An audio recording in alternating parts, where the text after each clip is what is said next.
Please raise your right hand and repeat after me. Ako, ang inyong pangalan, Ako si General Nicolas Torre III na itinalaga sa katungkulan bilang ang inyong katungkulan, na itinalaga sa katungkulan bilang Chief of the Philippine National Police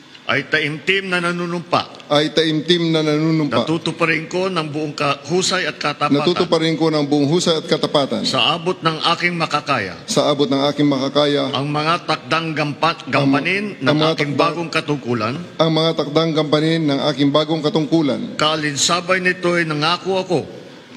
nito'y nangako ako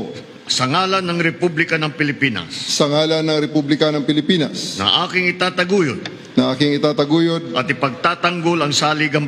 at ipagtatanggol ang saligang batas at tunay na mananalig at tatalima ako rito.